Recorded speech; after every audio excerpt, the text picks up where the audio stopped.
All right, so tonight we're going to go over feminist theory.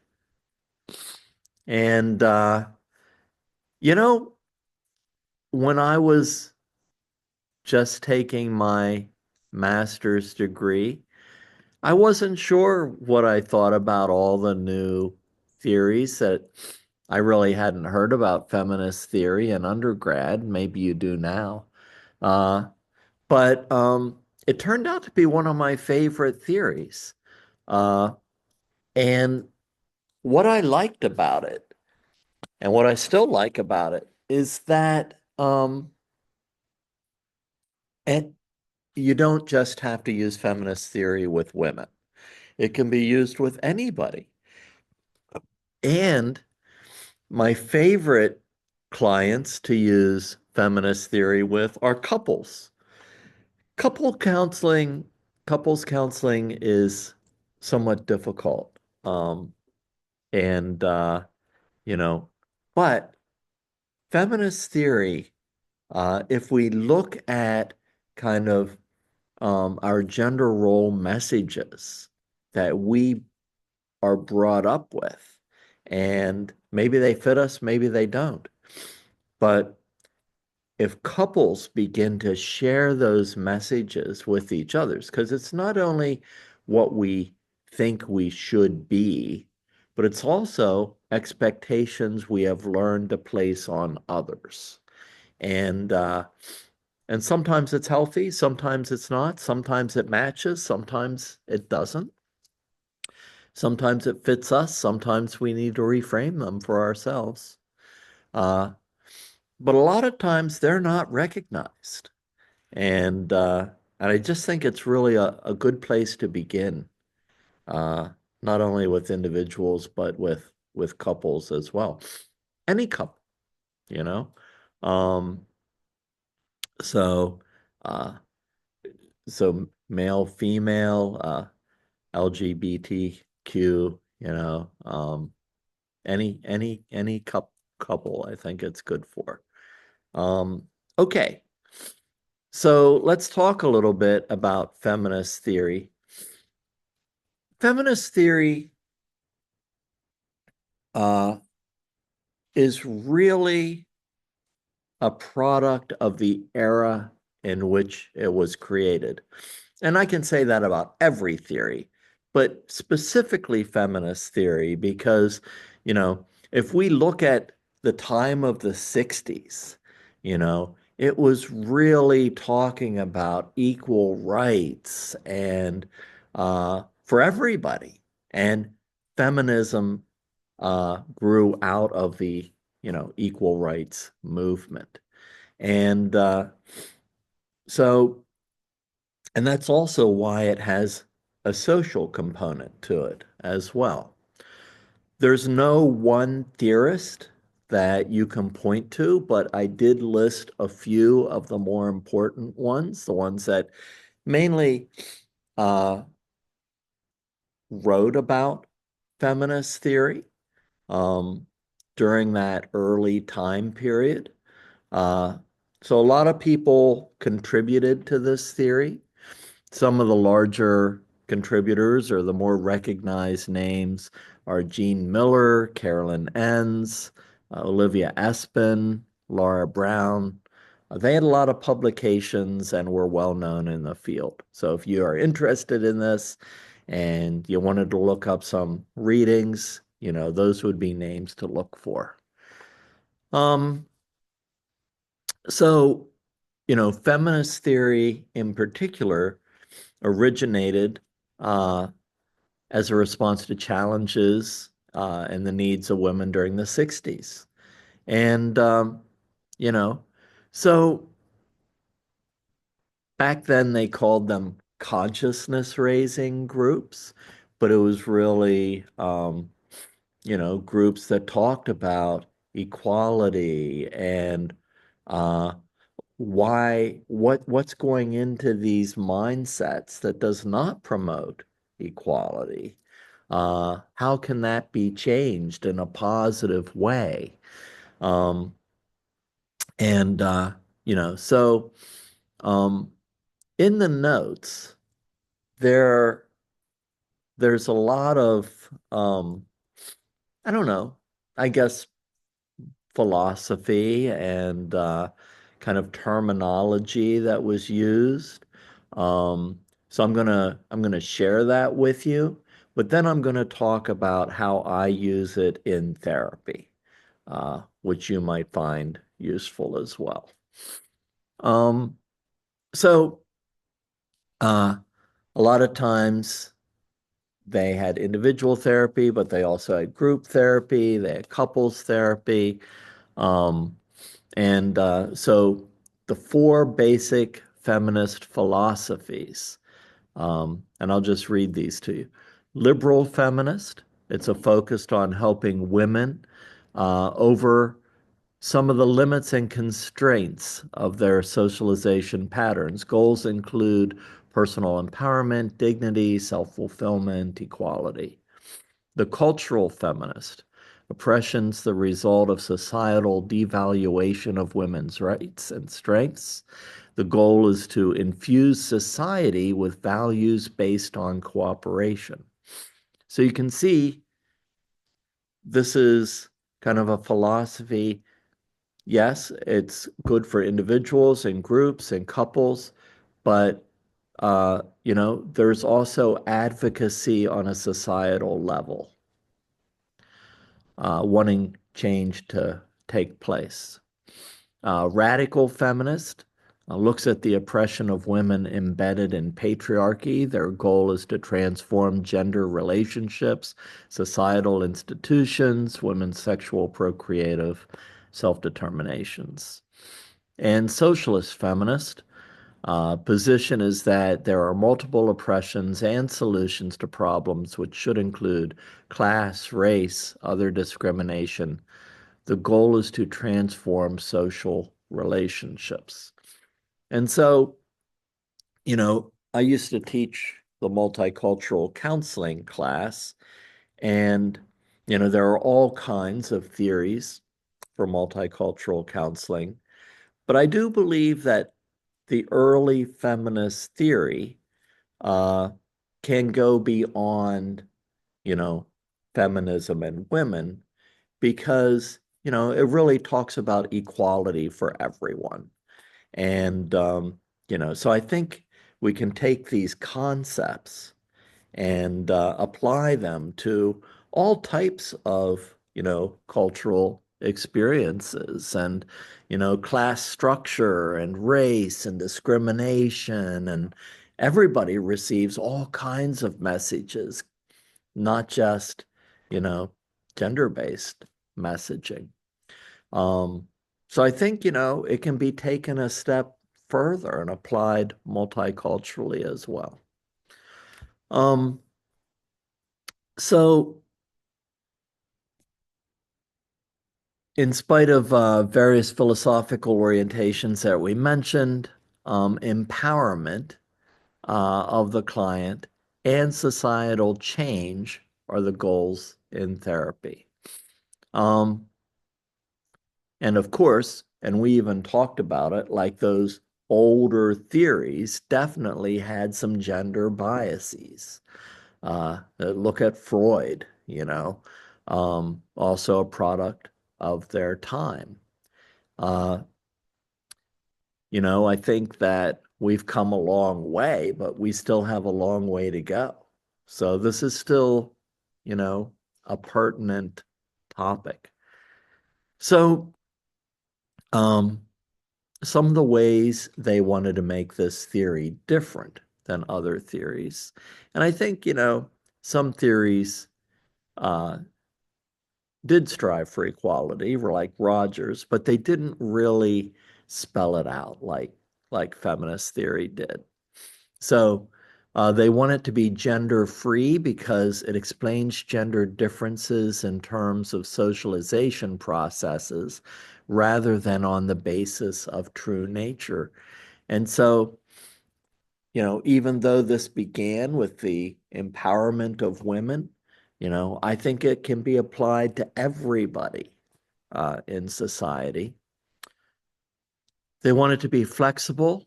Um, because the strategies used are applied equally to individuals or groups in spite of age, race, culture, gender, sexual orientation. They want it to be interactionist, which includes dimensions of human experience, thinking, feeling, behaving, um, accounting for contextual and environmental factors. And they want it to be developmental in nature to include a lifespan perspective. And human development is a lifelong process. Uh, so let's see. They do talk about personality development, um, and they use some terminology. And remember, this was in the 60s. So even this theory, is 85 years old now, if you go from 1960. So I think there's been even more advances in this theory as well. But um, they do have some concepts, like the engendered lives concept maintains that gender is the organizing principle in people's lives. Gender plays a role in shaping the identities of men and women, defines masculine and feminine. Societies labeled men as a dominant group, determines roles that women play. Women are placed in a subordinate position. And I think, that still plays out to some degree. Um, I think that the concept of gender and identity and sex and orientation and everything else has really grown a lot since the 60s. And I think we have a much better concept of that now. It's not so you know, just male or female. Um, I think it's much more inclusive now. Um, okay, so in the notes, it talks about challenging traditional roles for women. And this is where I like to expand on the theory because I think that everyone deals with role expectations to some degree. And I think we can expand this to include everybody. So let me give you some examples. Uh, so it says women are expected to be more kind, thoughtful, caring, nurturing than men. And you can look at that from another perspective. What would men be expected to be? Okay, well, men might be expected to be more aggressive or not express emotions like, hey, big boys don't cry, you know?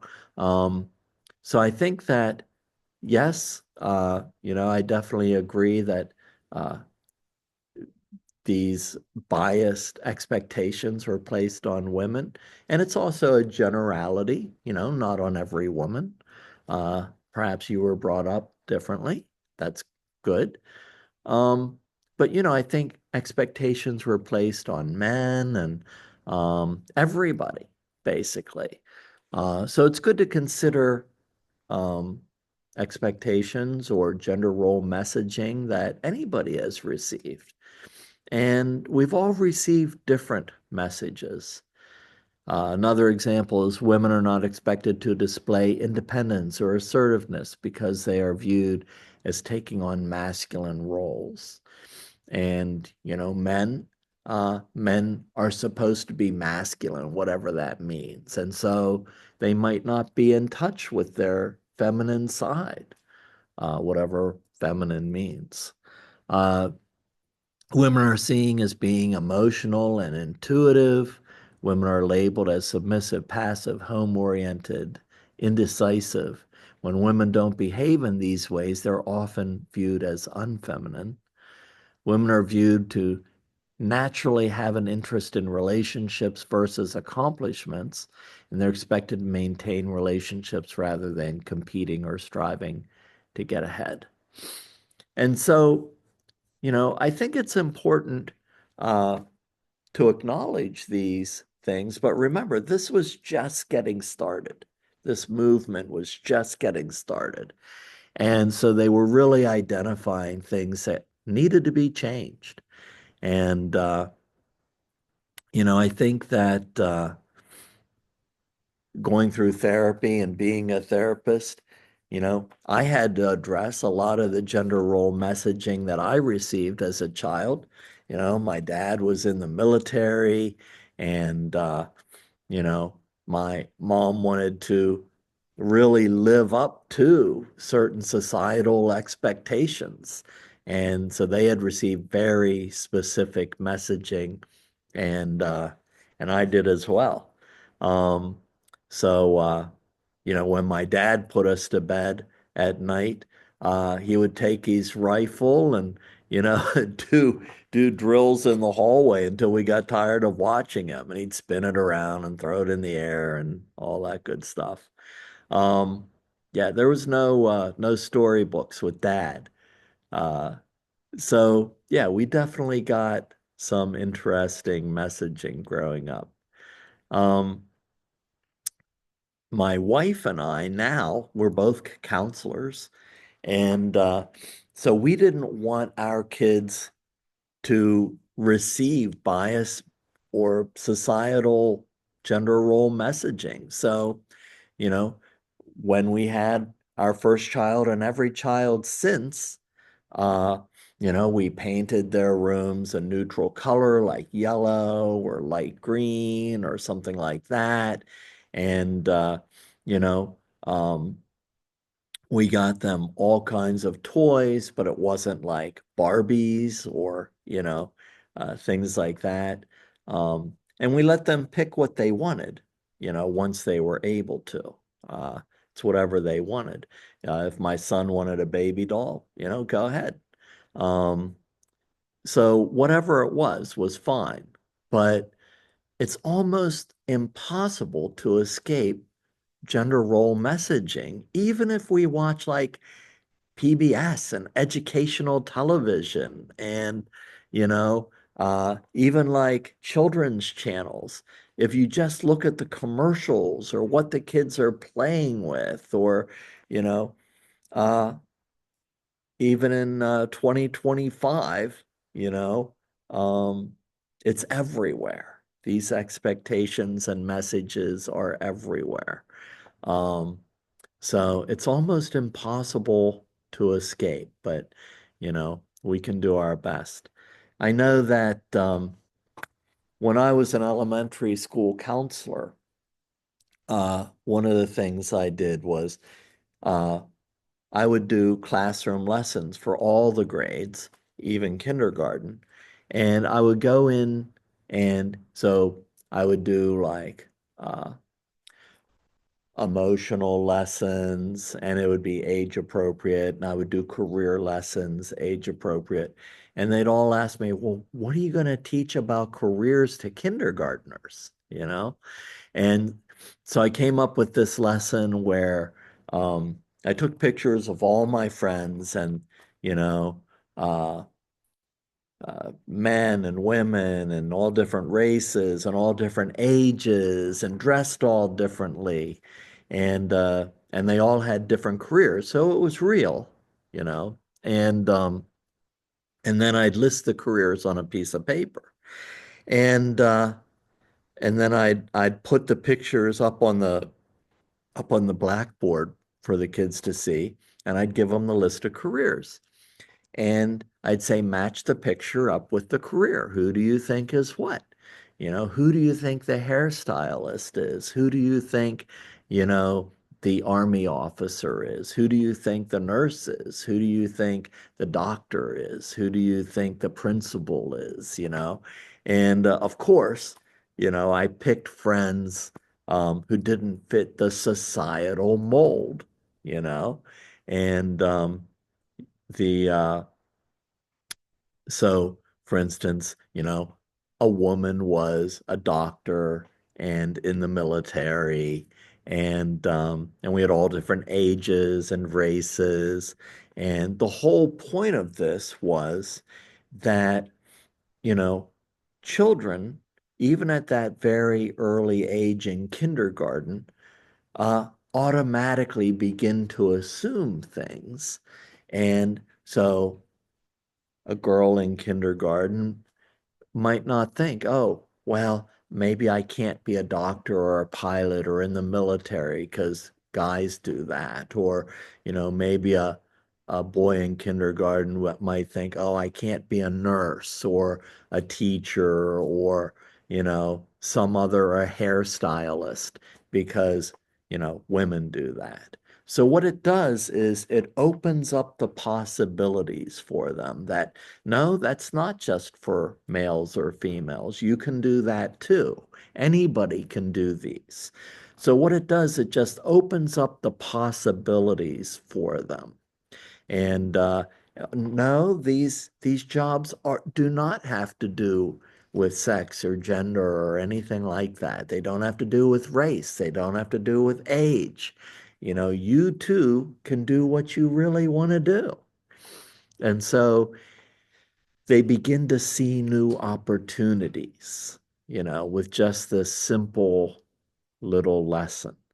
And that's one of our goals, to kind of reframe some of this early messaging that they're getting. I mean, some of the messaging I definitely got was, to not be emotional, not show my emotions, not cry, um, to be, responsible and work oriented and had certain priorities and things like that. And, I think everybody gets some kind of messages, whatever it might be. Um, but at some point in our lives, maybe we realize that those messages aren't good for us, you know, and we need to pick our own messages. What message fits me? And or let's take what might happen in therapy with couples, and this could be any couple, you know, and any identity and any age. And so one of the things that happens with couples is, first of all, people don't address their own gender role messages that they received growing up. So the first part is to talk with each person in the relationship with the other person there, have them share, well, what was it like growing up? What messages did you receive? Who do you have to become to meet these expectations? How do you have to act or feel or be? And so first they come to that awareness. Wow, I received these messages growing up. And, I've always felt like I can't express my emotion or I can't do whatever. Um, or I have to be a certain way. I have to dress a certain way. And, you know, the, and then, so each person in the couple hears what messages the other person grew up with, and they identify their own messages. And then we talk about, okay, well, since you received these messages about you, what messages did you receive about what your significant other should be? What expectations were the result of those early messages? Okay. And a lot of times this has to do with roles. And so a good example might be that um, maybe somebody grew up where one parent worked and the other parent took care of the house and kids and everything else, which is also work.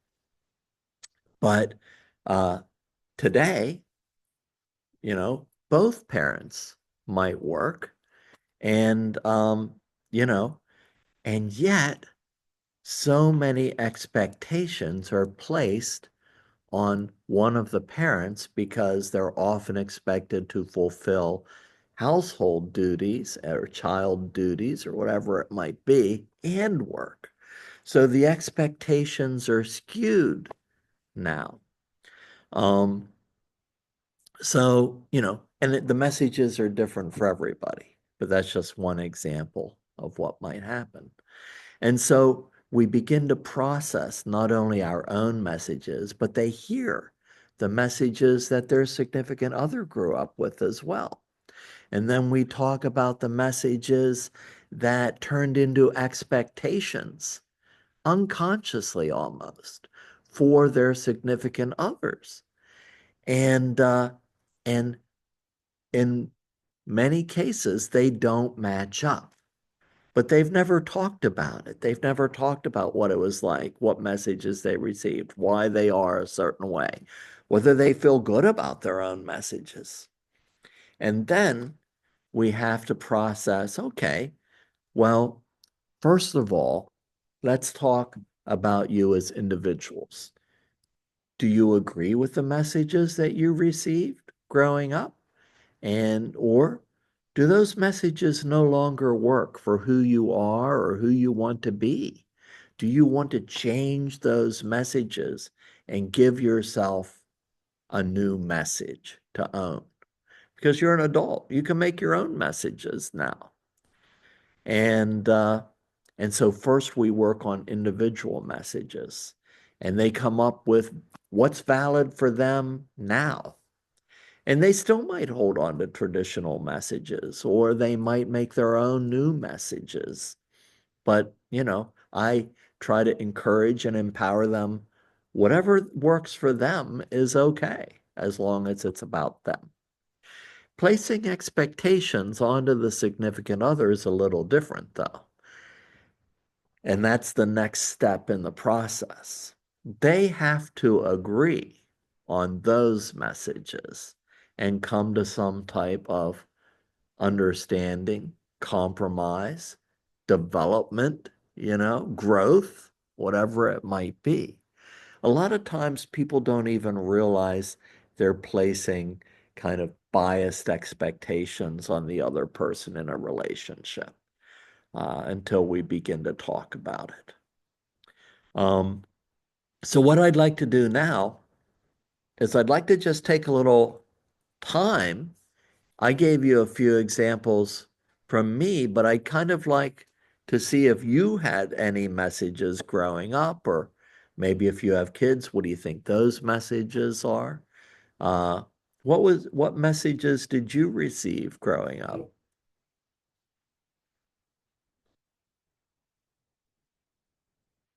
Go ahead. And the messaging that we received particularly from my parents was that my brother was the sort of the prize, I would say. And so everything was done for him, and he pretty much got all the privileges.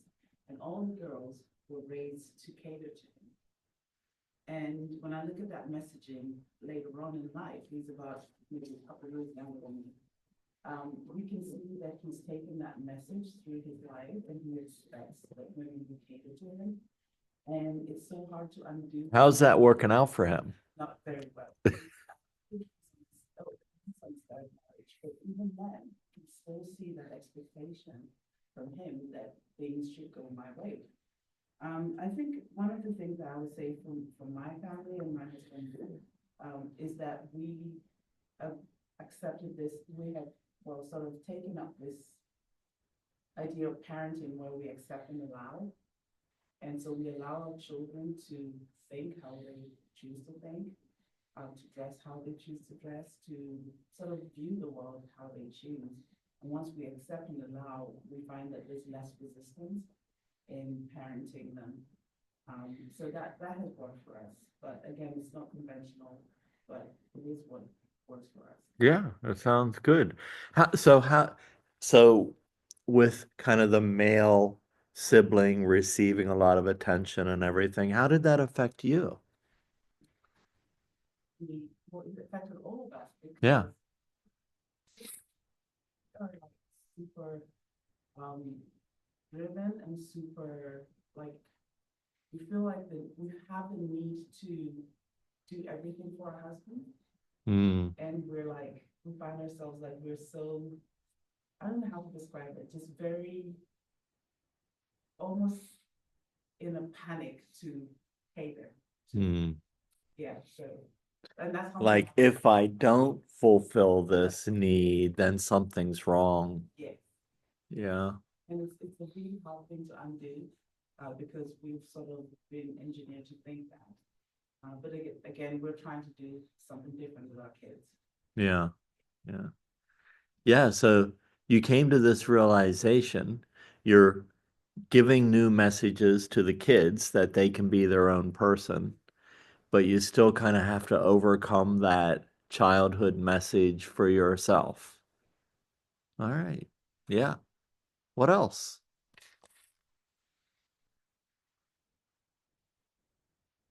Got to have a couple. Come on.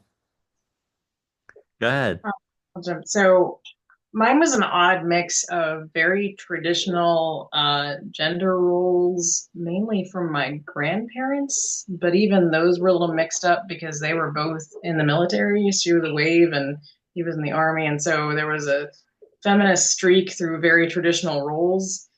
And then with my mother, she and my dad divorced, and so I got the you have to rely on yourself, like people, you can't rely on a man, and there's unreliable stuff, and then there may be people out there that you can rely on, but they're gonna be few and far between. And so there was you gotta make sure you're independent and strong and don't be too emotional because life's gonna be hard. Like it was, just sort of that it was an odd mixture of traditional with a definite feminist strong bend through it. And then as an adult, do you decide to own? Do you feel those messages are positive, or did you make any changes, or how'd you end up? I had to learn to trust people a little more and to rely on people a little more easily.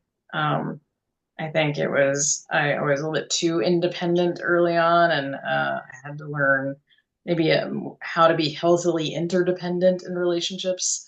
That was a struggle, learning how to undo that one, like how to cut ties quickly and sort of learn how to rely on people when they weren't perfect.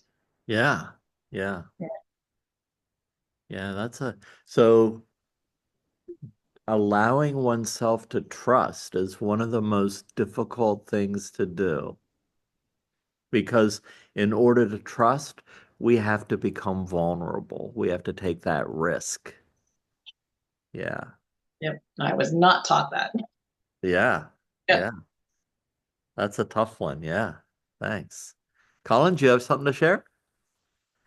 No, I feel like you touched on a lot of the like gender roles that are enforced on guys, like the suck it up, be a man, basically that stuff. I feel like I had like a big pressure to be like a provider for a family that I start. I've kind of like moved away from that and more of like 50-50, but I think that was more of like idolization of my grandfather who like passed away when I was really young. So I don't know if anyone like really, because I had like a single mom, so I kind of like saw like a good bit of my mom like, girl bossing out or whatever, so she was able to kind of manage the ship on her own. So I kind of I don't know if like there's just yeah, the ones that you named really. Nothing too I think I wouldn't say unique. Yeah. But that does make a difference if there's like a strong female role model. That makes a Mhm. big difference. Yeah.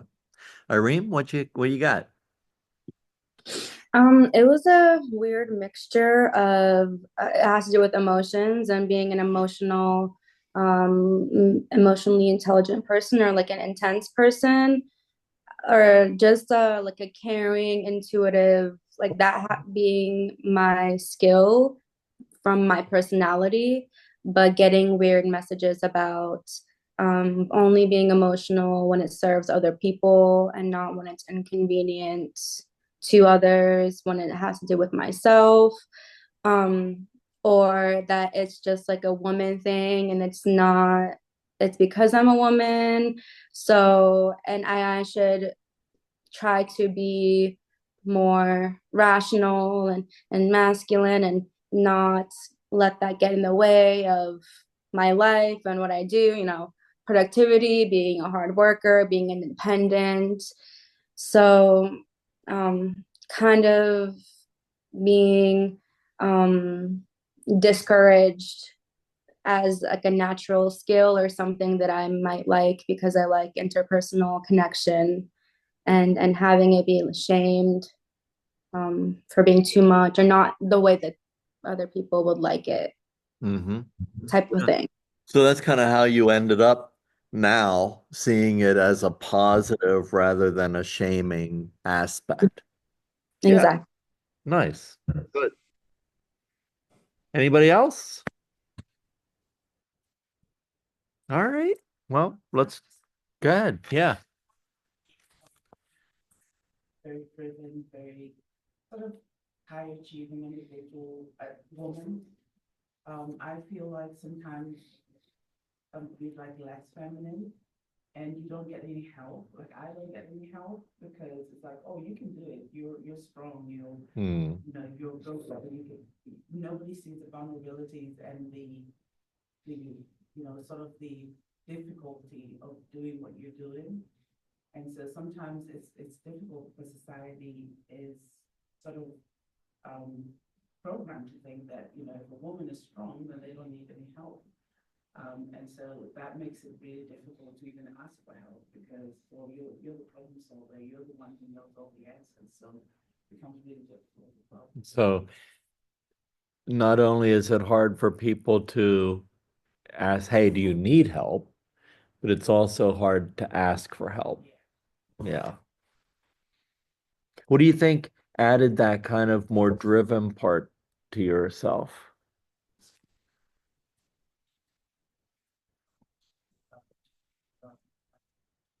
Mhm. It was like constantly growing up. It's like all the responsibility for your life was on you very early on. And so all the girls, we just learned to problem solve very, very early, and nobody ever really asked to help. And so we sort of just got on with it, and basically just created this person who doesn't ask for help. Hmm. And then, so how are you dealing with that now? It's difficult. It's difficult to ask for help because I feel almost like it's a failure on my part. Like, how were you not able to figure this out? And there's almost an inflated sort of sense of self to think that, oh, how can you not know that? So it's almost like I beat myself up, like, how did you not know that? I feel like So there's this critical voice in your yes, head.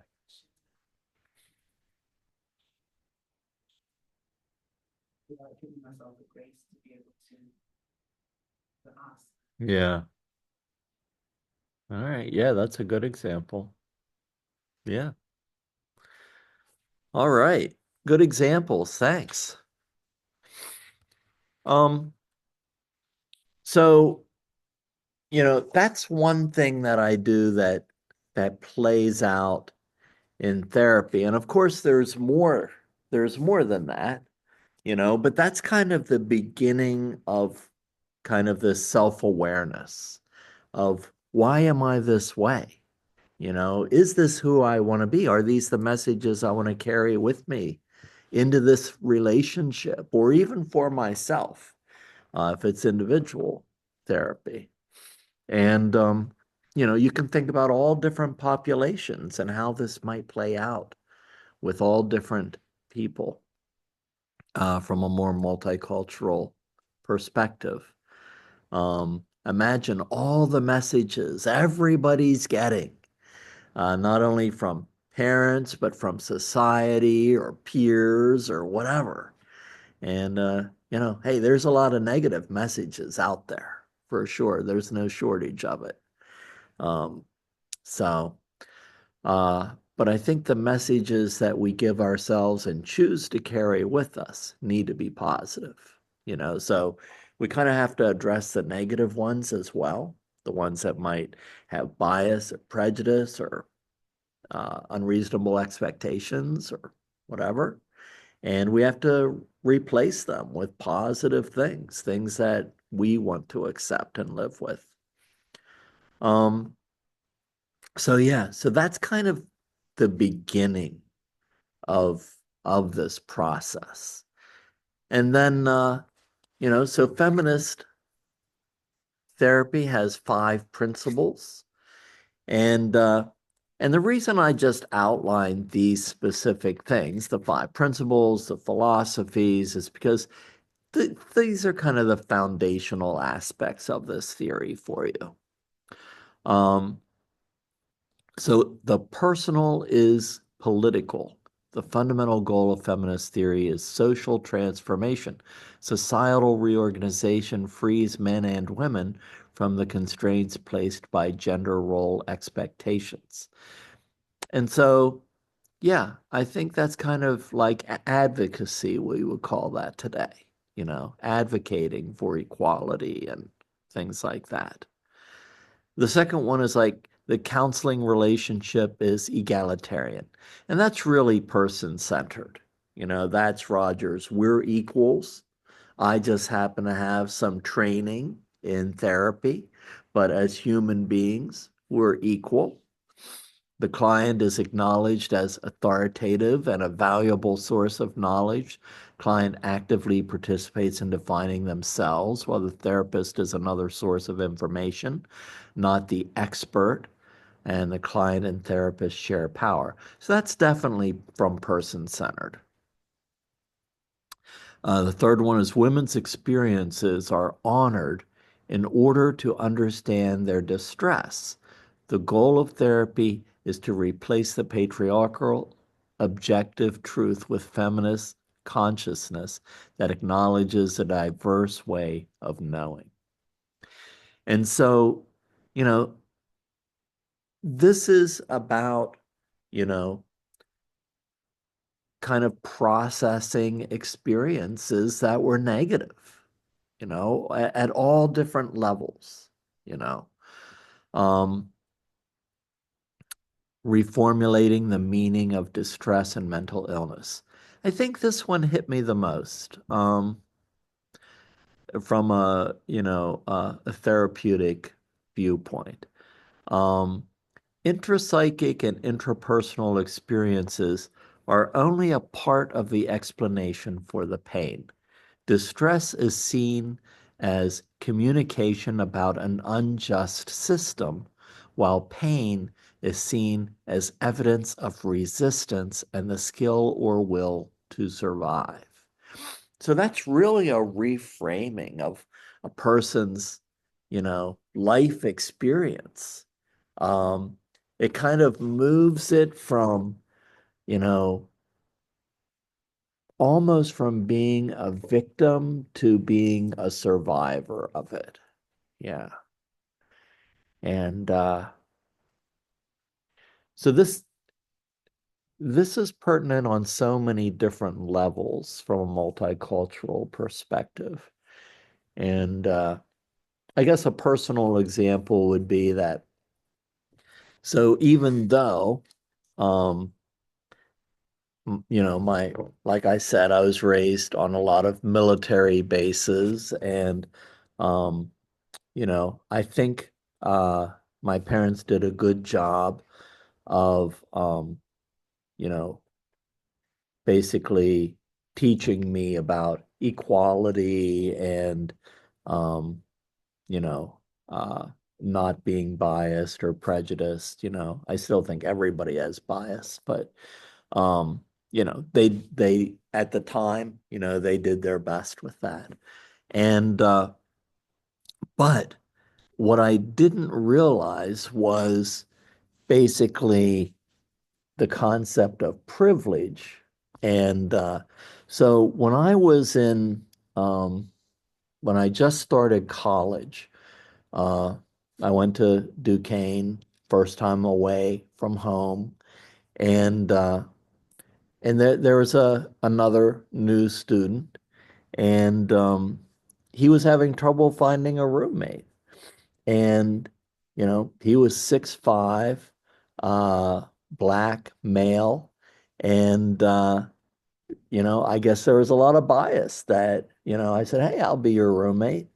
And, but, and we became best friends.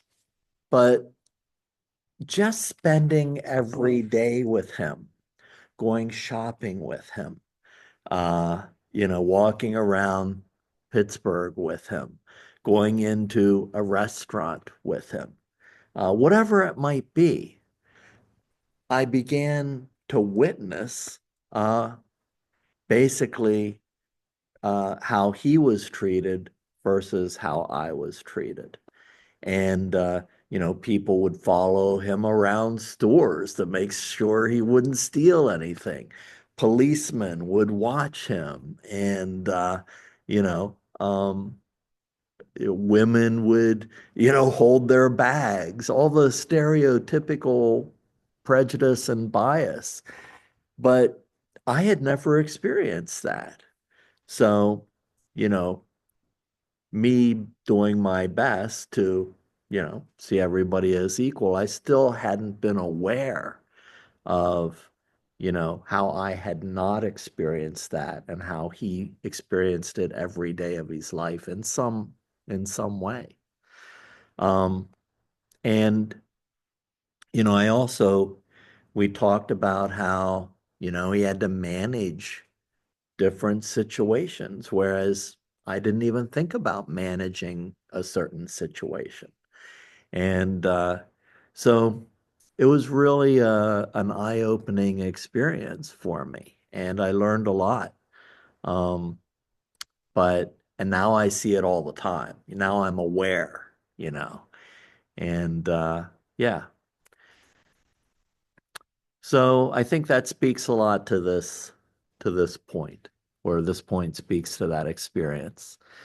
Um, so yeah, the meaning of distress and mental illness. Yeah, I'm sure he felt anxious, whereas I did not experience that anxiety in certain situations. And the last one is the use of an integrated analysis of oppression. The therapist recognizes that women and men are affected by a culture in which they were reared, where the sexes are differentially privileged. And once again, this could be broadened to any multicultural kind of experience as well. And so we process these things in therapy. Um, I think, you know, it's important, and this is just a theories class, it's not a multicultural class. But I think the most important thing is to acknowledge that none of us, really understand very much about other cultures. Uh, I've lived in other cultures for long amounts of time, and I only scratched the surface of understanding. So, and there's so many different cultures and microcultures and subcultures, and even a culture in a family, is unique in many ways. And so, to just acknowledge, that no, I don't know a lot about most cultures, and but, I'm definitely not going to judge. I'm going to accept you for who I am, who you are. All those Rogerian characteristics that build trust with another human being, so that they feel safe to share, you know. And I think that's kind of the beginning of building trust with any client. Um, okay, so what's the therapeutic goals of feminist theory? Well, to become aware, helping a client to become aware of their own gender role socialization process. What were those messages? What was it like growing up for you? Identify their internalized gender role messages. So like how have we incorporated these messages into who I think I need to be in order to be accepted or not rejected or to be the person I'm supposed to be? and then to replace it with their own constructive beliefs. And that might take a while. That might take some discussion and some exploration. And to understand how sexist and oppressive societal beliefs influence them in negative ways. Um, to learn skills that'll promote change in society, to go beyond ourselves and begin to be an advocate, and to develop a variety of behaviors that are freely chosen. Um, yeah, so that's kind of a process of empowerment, you know, and becoming the genuine person that we're meant to be. Um, let's see. So here's the thing. For the exam, there's a whole list of techniques at the end of the notes. Okay. But the technique you must use in the therapeutic session on the exam is to process gender role messaging with your client. And then you can choose a couple of these other techniques for like the treatment plan or a second technique to use after processing gender role messaging. But if you think about gender role messaging, first it's identifying the gender role messages that they were given. How did they internalize those messages? And what are the messages that they want? They can choose their own message to live with then. Um, so if we think about the case of Sam, the first part, which is the case history, you could talk about, well, what gender role messages were they given growing up, you know? And we know that, Sam's dad was more traditional, where the mom, was more egalitarian. And then so then once we get to the session, we can talk about what messages were internalized that became their message, but maybe they weren't happy. Maybe they aren't happy with that. Maybe Sam's not happy with the message he's carrying with him in the present. And so what message does he want? What are his beliefs? And he probably wants, a relationship of equals, you know and he wants to be able to experience his own emotions and express them and things like that. He doesn't want to go into business and fit a certain role. He wants to, maybe explore music or, dinosaurs or whatever he wants to do. And so, and then, in the future, you know, we could even think about what messages does he incorporate as expectations for others. So, so if we go over um, the theoretical techniques at the end of the notes, um, there's the gender role intervention examines the context of society's role expectations. That's gender role messaging. Okay. That's the one you're definitely going to use. But then you can talk about power analysis, bibliotherapy. You're not just going to say, oh, Sam's going to read a book. It's got to be a little more detailed than that. Uh, Self-disclosure, assertiveness training, reframing, relabeling, group support. I think group support is probably my favorite, other than gender role messaging. Um, I think support groups are really positive things. People realize that, hey, I'm not alone in feeling this way, or, I want to change, but I need a little help and encouragement and support from others that they might not be getting from their family. So, I like the support groups for Sam. That would be nice too. All right. So that's pretty much it for feminist theory, but I want to hear your comments or questions or whatever, whatever you need. Thoughts about it.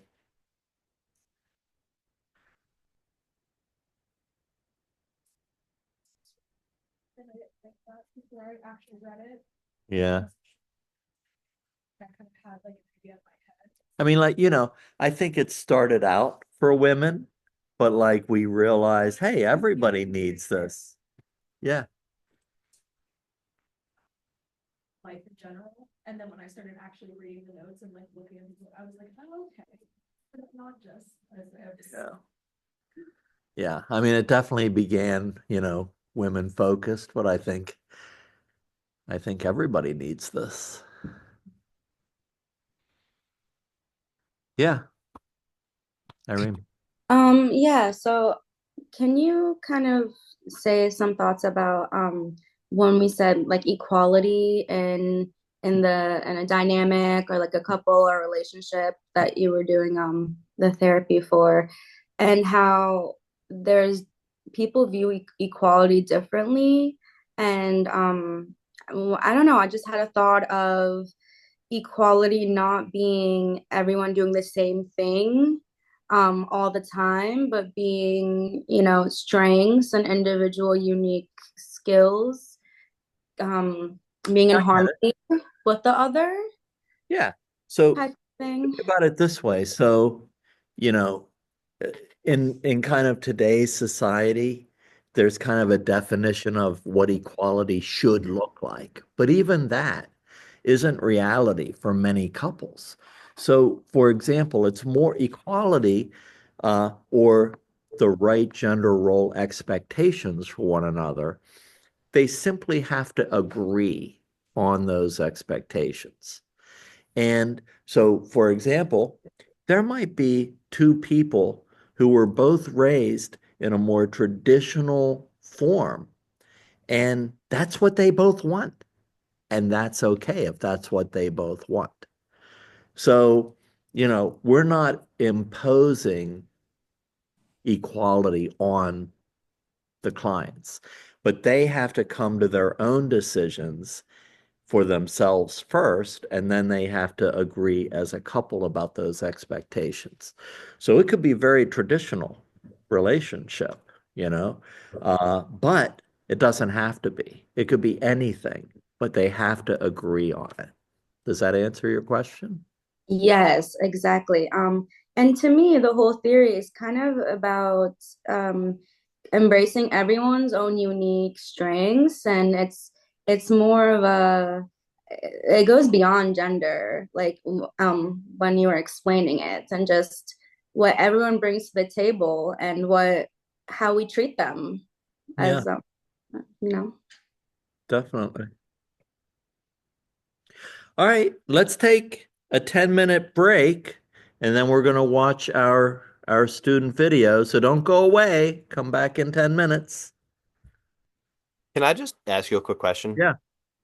Just to clarify, there was no week 8 discussion post due, correct? It's not, I couldn't, What was it not for what did we discuss? Let's see. that was behavior, not, No, there's no behavior. okay, No, no behavior. Just REBT. gotcha. Yeah. Yeah, behavior is not going to be on the exam. No discussion board for it. Okay, and then I guess if it's just me and you, I can ask you a question. As far as using REBT as like your sole like professional orientation or therapeutic orientation, and like you sort of kind of advised against it, which I kind of agree with you, but like when integrating like a broader theory with it, like is there like any theories that are like kind of incompatible with it? Because like I feel like I want to use REBT a lot because I'm like really like behavior focused. Um, but I don't want to be like how you've explained, like how you can solve a behavior, but you're not solving the underlying issues. Right.